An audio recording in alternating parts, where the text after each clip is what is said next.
This is Optimal Finance Daily, episode 334, Mr. Money Mustache versus Tim Ferriss, part 1, by Mr. Money Mustache of MrMoneyMustache.com. And I am Dan, your host and narrator, bringing you some of the best blogs on personal finance in audio form. And if you've got any topic requests for us, please come and share them at oldpodcast.com. And I want to start by giving a big thank you to Health IQ for sponsoring this episode. If you want to save money on life insurance, this is a great way to do it. Health IQ is using science and data to secure special rates on life insurance for health-conscious people. You can learn more and get a free quote at healthiq.com/finance. That's healthiq.com/finance. And really quick, today's post is a bit on the long side, so I'm breaking it up into 2 episodes for you. I'll have the first half today and the rest for your Friday. So let's get right to part 1 and start optimizing your life. Mr. Money Mustache versus Tim Ferriss, part 1, by Mr. Money Mustache of MrMoneyMustache.com. Who is this Tim Ferriss guy? If you find yourself asking that question, then congratulations, you get 5 extra mustache points for not tuning into U.S. mainstream media for the last several years. In fact, I myself was blissfully unaware of his existence until I started this blog last year and noticed everyone either worshiping or criticizing him. He's an interesting man indeed, because despite being a bit younger than me, he has already started a few cash-spraying companies, popularized the lifestyle design movement, published 2 best-selling self-help books, and met many of the world's famous people, not to mention winning various competitions in unusual disciplines like tango and Chinese kickboxing. Compounding the celebrity intrigue, Tim Ferriss is apparently friends with another one of my much more famous frugality arch-rivals, Ramit Sethi. Because of all this success, he has spawned competing armies of copycat followers and sarcastic mockers. The 20-something followers start their own lifestyle design blogs and tell the world to be awesome, live life your own way instead of taking it from the man.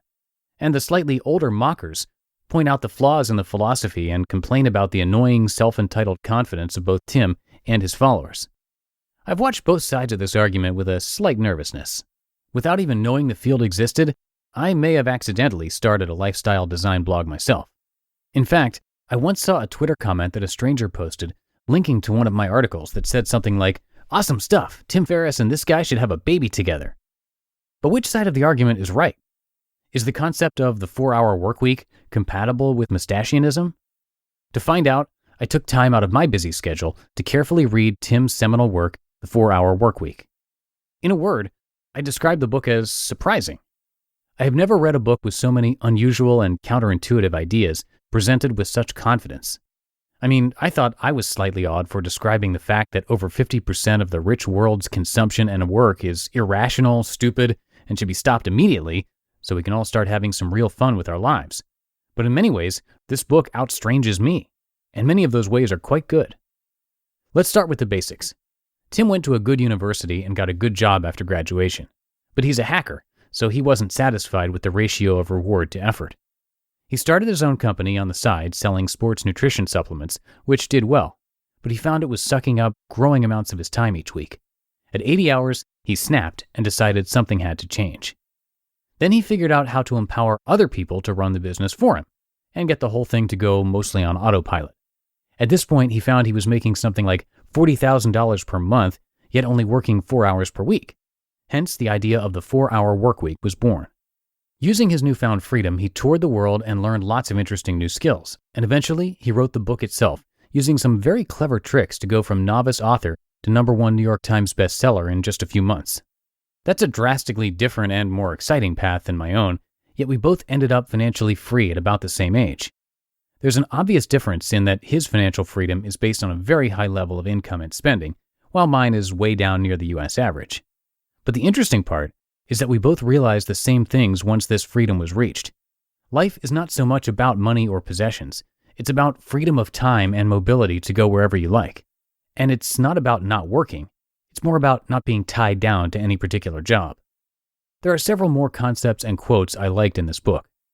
Quote, "Most people work decades in a job they hate with the vague promise of retirement as their motivation. How would your choice of work-life balance change if retirement was not an option?" End quote.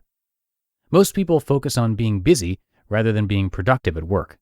By walling yourself off from distractions, meetings, and even spurious emails at your office job, you can usually double your hourly productivity. Then leverage this into a work-from-home arrangement where you continue to do the same job in only half the hours. To someone who becomes good at making deals with other people, reality is negotiable. Cancel your TV, your magazines, your casual web surfing, and your newspaper subscriptions. Put yourself on a low-information diet where you only take in things that are relevant to your goals. The old way of work, fixed hours and work days in a fixed location, does not work well with the natural human cycle. We have waves of creative energy and inspiration interrupted by periods of downtime. Setting ridiculous goals and disregarding common objections to them often works surprisingly well. Getting in touch with company CEOs or other famous people and asking them to help you, getting a job near the top of a company, or creating massive publicity for your own products. All of these things are easier and less competitive than expected because most people are afraid to even try them. Expand your comfort sphere by doing uncomfortable things, getting phone numbers from attractive strangers, negotiating for prices everywhere you go, asking your boss for a raise, lying down on your back in the middle of a crowded pub. To be continued. You just listened to part 1 of the post titled Mr. Money Mustache versus Tim Ferriss by Mr. Money Mustache of MrMoneyMustache.com. And with how active Tim Ferriss and Mr. Money Mustache are, they'd probably save a great deal of money with life insurance by going through our sponsor, Health IQ. They and you deserve lower rates on life insurance if you pursue a healthy lifestyle. Now, Health IQ uses science and data to secure special rates on life insurance for health-conscious people, and that includes cyclists, runners, strength trainers, even vegans, and more. Health IQ has researched this, and if you frequently exercise with intensity, you have a 22% lower cancer risk, a 56% lower heart disease risk, and up to 34% lower risk of early death.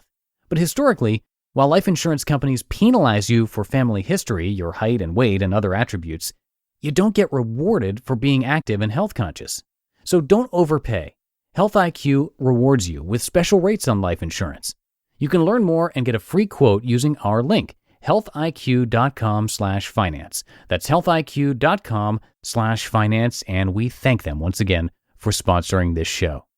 And that's it for this Thursday edition of Optimal Finance Daily. Have a great rest of your day, and I will see you in the Friday show tomorrow with the rest of this post. That's where your optimal life awaits. Hello, Life Optimizer. This is Justin Malik, creator and producer of this podcast, but also Optimal Living Daily, the show where I read to you from even more blogs covering finance, productivity, minimalism, personal development, and more from incredible bloggers like Derek Sivers, Zen Habits, Mark and Angel, The Minimalists, and all the ones you hear on this show too. So if you enjoyed today's episode and like taking amazing blogs on the go, come on over to Optimal Living Daily and subscribe to that one too. And together, we'll start optimizing your life.